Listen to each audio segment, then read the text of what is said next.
بسم الله الرحمن الرحيم دور ونكسن داوديال halkan waa Benaadir TV waxaad ku soo dhawaataan barnaamijka xogta wararka ee maanta qodobada ku jira ee aad ku daawan doontaan waxa kamid ah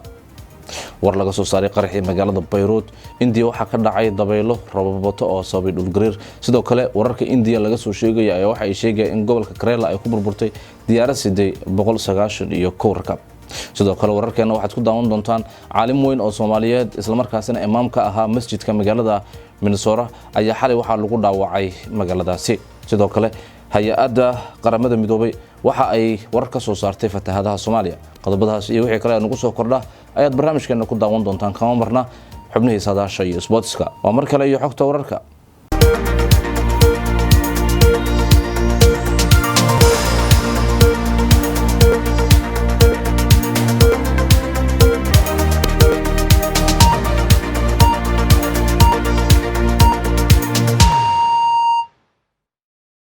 maalin wanaagsan daawadayaal taariikhdu waxa ay ku beegan tahay 8 bisha 8 ee Agoosto sanadkuna waa 2020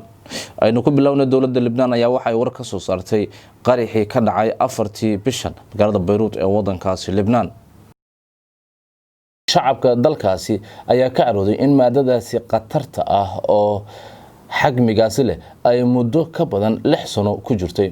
maqaasiinkaasi oo aan laga fikirin qaabkiisa isla markaasina aad ugu dhow magaalada caasimadda ah ee Bayruut dawladdu ma aanay magacaabin halka ay ka timid maadadaasi balse isla ammonium nitrate xajmigaasi leh ayaa bishii November ee 2013 waxa Bayruut geeyay markab sita calanka Moldova laguna magacaabo MV Rises markabka oo laga leeyahay Ruushka ayaa September-tii sanadkaasi ka shiraacday dekada Bayruut ee dalkaasi waa dekada Batomi ee dalka Greega waxaana uu ku sii socday magaalada Bayra ee caasimadda waa magaalada Bayra ee wadankaasi Mozambique waxa imankana aynu eegno Hindiya laba war oo ku saabsan Hindiya aynu idin haynaa balse aynu ku horumarno diyaarad ay leedahay shirkadda Air Indian Express ayaa waxa ay ku burburtay gobolka galbeedka ku yaala ee Kerala waxaana saarnaa 191 qof iyadoo la sheegay in dadka dhintay ay gaarayaan 18 qofood 127 kalena ay ku dhaawacmeen oo ay ka mid yihiin laba duuliye oo u dhashay isla wadankaasi Hindiya mas'uuliyiinta waaxda duulista hawada ee wadankaasi Hindiya ayaa xaqiijiyay in mid ka mid ah diyaaradaha shirkadda Air Indian Express oo ay la socdeen 191 qof oo rakaab ah ay ku burburtay garoonka diyaaradaha ee Clinide ee ku yaala Kerala ee koonfurta wadankaasi diyaaradda oo ka soo duushay magaalada Dubai ayaa cagaha la weysay wadada ay ku cararaan diyaaradaha kadibna waxa ay u kala go'day laba qaybood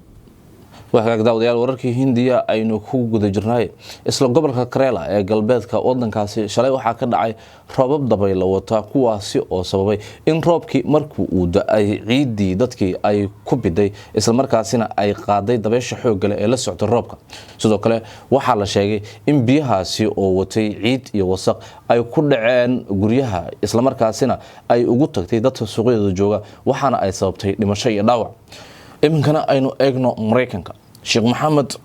Mukhtar oo kamid ah mashaayikhda Soomaaliyeed ee ku sugan wadankaasi Mareykanka gaar ahaan imaamka ah masjid ku yaala magaalada Minnesota ayaa xalay waxa weerar lagu qaaday asagoo maraya inta u dhaxaysa guriga uu ka degan yahay magaaladaasi iyo masjidka oo imaamka ka ahaa waxaana la sheegay in laba qofood uu mid yahay cadaan ay weerar ku qaadeen isla markaasina la gaarsiiyay dhaawac loo malaynayo in uu yahay midi waxaana la geeyay isbitaalka magaalada Minnesota waxa daawadayaal qaybihii dhexe barnaamijkeena aynu ku guda jirnay iminkana aynu eegno qaramada midoobay ayaa waxa ay war ka soo saartay xaaladda fatahaadaha Soomaaliya iyo roobabka dabaylaha wata iyo waliba qabowga ay u adkaysanayeen dadka Soomaaliyeed ee ku sugan gobolada Soomaaliya sidoo kale hay'addu waxa ay war ka soo saartay Jubbaland Hirshabelle iyo Koonfur Galbeed oo ay sheegeen in roobabka iyo fatahaadaha sanadkan ay halakeeyeen waxa daawadayaal qaybihii dambe ee barnaamijkeena aynu isla soo gaarnay iminkana aynu eegno xubintii Sadaasha Hawada magaalada Muqdisho ee caasimadda dalka qorraxdu saako waxa ay soo baxday 5:59 daqiiqo waxaan la filayaa inay dhacdo 8:10 iyo 11 daqiiqo insha Allah magaalada Muqdisho heerkulkeedu saako waxa uu marayaa 26 digrii centigrade sidoo kale magaalada Hargeysa waxa saako qorraxdu ay soo baxday 5:54 daqiiqo waxaan la filayaa inay dhacdo 18 iyo 16 daqiiqo heerkulka magaalada Hargeysa ayaa saaka waxaa la tilmaamayaa inuu yahay 28 degree Kismaayo 6 iyo 13 daqiiqo ayay qorraxdu soo baxday waxaan la filayaa inay dhacdo 18 iyo 19 daqiiqo digrida magaalada Kismaayo saaka waxaa lagu tilmaamayaa inuu yahay 30 degree guud ahaan barnaamijkeena xogta wararka xubintaasi Sadaasha Hawada ayaa u dambeysay intaan bari ku kulmi doono barnaamijkan kan lamid waxaan kaga tegaynaa sidaas iyo nabadgelyo waxaan naga xasuusa in cidda barnaamijkan uu dhaafo ay dib uga heli karaan baraha aynu ku leenahay internetka YouTube Twitter iyo Facebook intaan bari ku kulmi doono waxaan kaga tegaynaa sidaas iyo nabadgelyo